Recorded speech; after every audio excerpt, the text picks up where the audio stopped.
না, এরা দিত। এরা বসে, বসে হ্যাঁ, দেখত। ওটা আবার আসলেও দেখতাম, বাট দেখতে, দেখতে মজা লাগতো। আমার জানেন সবচেয়ে বেশি অ্যানোয়িং কি জিনিসটা লাগতো বাট মাঝে, মাঝে আবার ভালোও লাগতো? টেরি আমি ভোরবেলায় উঠতাম না। ভোরবেলায় উঠতাম, উইঠা দেখি নাপটোলের এড চলতেছে। নাপটোলের এডের মধ্যে কি আসতেছে? রিমোট কোনো গাড়ি আছে যেটা নাকি ওয়ালে চলে। ভাই নিকলোডিয়ানে ওই যে ওইটাই দেখতাম, ওইটাই দেখতাম। ল্যান্টার্ন ট্যাপ, তারপরে গাড়ি বাড়ি কত কিছু। ওই যে ভাই ওই শসা কাটার দেখতাম। মেশিন। আর আর আর নিজেদের সবথেকে বেশি ওয়ার্স্ট কখন মনে হয়েছে? যখন আমি ওগুলো এনজয় করা শুরু করছি ভাই। তার মানে একটা টাইম ওই মানে কিছু কি তো আর বলবো? দেখার নাই, নাপতলি তো দেখা লাগবে। তারপরে মিকি মাউস ক্লাব হাউস। হ্যাঁ। হুম। তারপরে ওই যে রাত 10টার পরে এই যে কয়েকটা দেখাইতো না ডিজনিতে, কিছু শো দেখাইতো। হ্যাঁ, বেস্ট অফ ওই যে লাক একটা নিকি, কি নিকি নাকি একটা শো ছিল না বেস্ট অফ লাক ইন্ডিয়ান? নিকি। হ্যাঁ, বেস্ট অফ লাক নিকি। হ্যাঁ, ওটা আমি তারপরে দেখতাম। আমার খুব ভালো লাগতো। তারপরে the suite life of Karen and কাবি। এগুলো আমি কয়েকদিন আগে রিওয়াচ দিছি আবার। দেখি আবার মাঝে। আরেকটা সুপার হিরো শো আসতো। ওই যে আঙ্গুল চুলকাইতো যে হিরো মনে হয় নাম হিরো ছিল না? ভাগতে হি শক্তি হ্যাঁ। হ্যাঁ, ভাক্তি শক্তি। হ্যাঁ, এগুলো ও দেখতাম। ও এগুলো খুব ভালো ভাই লাগতো ওইটা ছোটবেলায়। এটা ওইটা কি আমার সাথে রিলেট করে। ওই মেইন ক্যারেক্টারের নামও জয় ছিল। হ্যাঁ, তোমার এটা কি তো ইন্ডিয়ান ছিল ও না? ডাক্তার জয়, হোয়াট আ হ্যাঁ, বয়। হ্যাঁ। ইন্ডিয়ান ছিল। আমার এই হ্যাঁ, বলে খেপাতো আমার ফ্রেন্ডসরা তখন। না ও এটার এই জয়। শোটার এন্ডিংটা ভালো ছিল। প্রপার একটা এন্ডিং পাইছে। ওর ভাই যে শয়তান হয়ে গেছিল লাস্টে। ইভিল হয়ে গেছে ওই যে। পরে এখানে ওর মনে ভাই হয় আচ্ছা আমি বলি এখানে আমার ১ম মনে হয় ক্রাশ ছিল ওই যে বাবলি মেয়েটা ছিল না? বাবলি, ইয়ার বাবলি, বাবলি। ওই যে ব্যাগের মধ্যে দেখতেছে আর ঢোলু, ওই ঢোলু মোটাটা ঢোলু। ভাই বালবীর কে দেখছো? সবাই। আমি দেখছি। সাব সবাই টিভি দেখছি আগে সবাই। সাব টিভি পুরো ভাইজা খেতাম। তারক মেহতা সারাদিন ছেড়ে রাখতাম। হ্যাঁ, তারক আচ্ছা, আচ্ছা, মেহতা, আচ্ছা। ভাত খাওয়ার সময় তারক মেহতা, সারাদিন এখনো তারক ভাই মেহতা দেখি। চলে। চাচাজির এক্সপ্রেশন গুলো এখনো মনে পড়ে। এখন টিভি নাই বলে দেখা হয় না, কি একটা না প্যারা। এখনো আসে মাঝে মধ্যে আমার ফিডে। এখন তোমার টিভি থাকলেও তোমার আগের ব্যাপারটা নাই, শেষ। না এখন ক্যারেক্টার চেঞ্জ করে দিছে, ভালো লাগবে কেন? আর এখন আরেকটা বিষয় কি সবাই ছেড়ে চলে যেতেছে আস্তে আস্তে। কারে চেঞ্জ হুম করছে জানেন? তারক মেহতাকেই চেঞ্জ করে দিছে। মানে যার নামে শো তারে পাল্টে দিচ্ছে। এই জেঠালাল গেলে উল্টা তো চশমার কথা একবারে বলতেছো? উল্টা চশমা? হুম। হ্যাঁ, হ্যাঁ। উল্টা চশমা আবার আমি দেখি না। আমার কাজিনরা দেখতো এটা প্রচুর।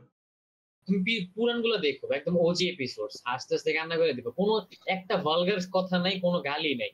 হ্যাঁ। খালি ওই যে সব- বাবিতাজি। হুম।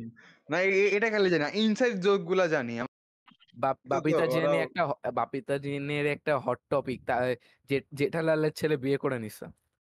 এঙ্গেজ আহা! করছে শুনছি, এখন এটা কি আসল না সত্যি না মিথ্যা কে আমার জানে। তো মনে হয় স্টান্ট হুদাই।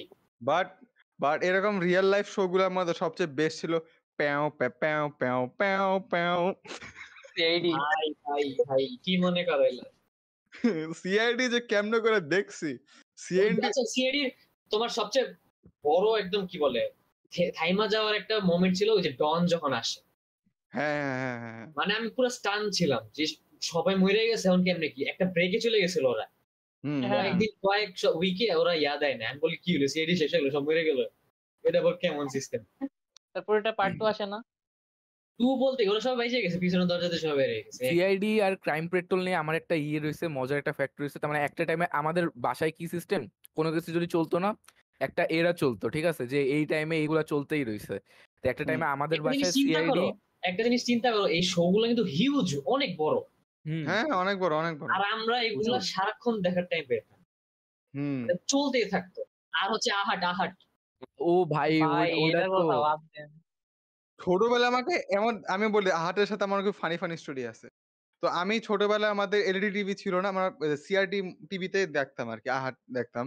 তো সিআরটি টিভি থাকতো হচ্ছে হলো আমাদের ড্রয়িং রুম যেটা আছে ড্রয়িং রুমে জুতার র‍্যাক ছিল একটা। জুতার র‍্যাকের উপরে থাকতো আমাদের টিভিটা। তো টিভির তো এই টিভি গুলো আবার রিমোট থাকতো না। রিমোট ভেঙে যেত। পুরাতন রিমোট। ওই রিমোট গুলো আবার পাওয়া যেত না মার্কেটের মধ্যে। তো বাটন টিপা আমাদের চ্যানেল পাল্টাইতে হইতো। আবার বাটন টিপতে কি হইছে বাটন নষ্ট হয়ে গেছে। এখন ওই যে ঝাঁটাকাঠি আছে না? ঝাঁটাকাঠি ঢুকায়ে তারপর খুবই কষ্ট করে দিতে হইতো। তো আমাদের টিভি এমন হয়ে গেছে যে সামনে যাওয়া যাইত বাট পিছনে যাওয়া যেত না। এরকম অবস্থা হয়ে গেছে। তো যদি একবার করে তুমি ভুল করে তোমার নাম্বারটাকে ছাড়াই পিছায় গেলা, আবার ১০০ টা ১০০ টা চ্যানেল ঘুইরা। ঘুইরে আবার ওই জায়গায় আসতে হইতো। এটা হ্যাঁ। অনেকবার হইছে আমার সাথে। এটা অনেকবার। এটা আমার সাথে ওটা হয়। আমি এটা চাবি আ ইউজ করতাম। রাফিদ, আমি চাবি ইউজ করতাম। চাবি আমি ওই যে ঝাঁটাকাঠি ইউজ করতাম। ওই বিছনা ঝাড়ু দেয় না ওটা ঝাঁটাকাঠি ইউজ করতাম। এগুলা টিপাইতে পুরো লুজ করে ফেলাইছি। হ্যাঁ, লুজ হয়ে যাইত। তো কি হইছে? আহার যখন দিত না, আহার তো হরর ছিল। তো যখন এরকম টিপতে টিপতে যখন ভুল করে আহাটা এসে পড়তো সামনে, আমি টিভি থেকে দূরে চলে যেতাম। বলছে ভাই ভাই ভাই ভাই আমি আর টিভিতে নাই। ওই টাইমের মেকআপ গুলো একদম মানে হরেন্ডাস। মানে আমি কয়েকদিন আগে ফর দ্য নস্টালজিয়া ফ্যাক্টর ইউটিউবের মধ্যে আমি আহাটের একটা এপিসোড চালাইছিলাম, আমাদের লিজার্ডের একটা এপিসোড ছিল, ওটা চালাইছিলাম। আমি ওইটাই এখন বলতে আমি দেখে যাচ্ছিলাম। হাসতে হাসতে শেষ হয়ে গেছি, বাট ওই টাইমে ওটা দেখে আমি এমন ভয় পাইছিলাম, আমি কোনো টিকটিকি মারি নাই তারপর থেকে। আমিও আমি রিসেন্টলি যদি সামনে আসে আমি এখানে আমি স্টিল এখনো পর্যন্ত টিকটিকি দেখলে ভয় পাই ফর একটা রিজন, সেটা হচ্ছে আহাটের ওই টিকটিকি আলা এপিসোডটা। আবার ট্রেনের হ্যাঁ, আবার আমি ট্রেনেরটা বলতে গেছি, কানা হয়ে যেতে চাই ট্রেনের কারণে। ট্রেনেরটা অনেক ফেমাস। ট্রেনেরটা আর হচ্ছে হ্যাঁ। তোমার যে আরেকটা ছিল জোগাড়েরটা। আরেকটা হচ্ছে তোমার যে সুনসান রাস্তায় যে ভূত ধরে, এটা একটা কমন ট্রপ হয়ে গেছিল ওদের। খালি রাস্তা না, আস্তে আমার ওই জোকারেরটা একটা এপিসোড ছিল না, যে জোকারেরটা ওই এপিসোড আমার খুব কষ্ট লাগছিল আমার। হ্যাঁ হ্যাঁ, আমারও হ্যাঁ হ্যাঁ, ওই যে হাসানোর জন্য জোকারের স্যাড স্টোরি। ড্যাম, এইসব এপিসোড থেকে আমরা সবাই দেখছি। আর একটা ফানি ফ্যাক্ট কি, আমি যখন দেখতাম ওই যে ক্রাইম পেট্রোল বা সিআইডি বা আদালত যখন দেখতাম, তখন তার কয়েকদিন পরে আমি যাচ্ছিলাম বরিশালে আমার মামা বাড়ি মার সাথে, রিক্সায় করে যাচ্ছি বাস টার্মিনালে। যাওয়ার পথে অনেকগুলো পুকুর বাদে যশোরের রোডে, ঠিক আছে? তা ওই পুকুরের মধ্যে না বস্তা কি জন্য ভাসতেছিল। আমি আমার আম্মুরে বলতেছি, আম্মু ওইখানে কি তাহলে কি লাশ টাশ কিছু আছে নাকি? আমি দেখছি সিআইডির মধ্যে। হ্যাঁ, মানুষ মায়েরা ভিতরে পুইরা দিয়া দিছে, পালাই দিছে পানি। আবার হ্যাঁ। সিআইডি আমি একটা কথা বলতেছিলাম, সিআইডি ওই টাইমে, ওই সময় সিআইডি দেখে যেরকম মাথার মধ্যে হাত যেত না, ওইরকম সেম রিয়াকশন ডেথ নোট দেখার সময় হয়েছে। ভাবতো যে কি বিগ ব্রেন জিনিসপত্র হইতেছে এই জায়গায় সিআইডি দেখার সময়। হ্যাঁ, কি হলো এটা?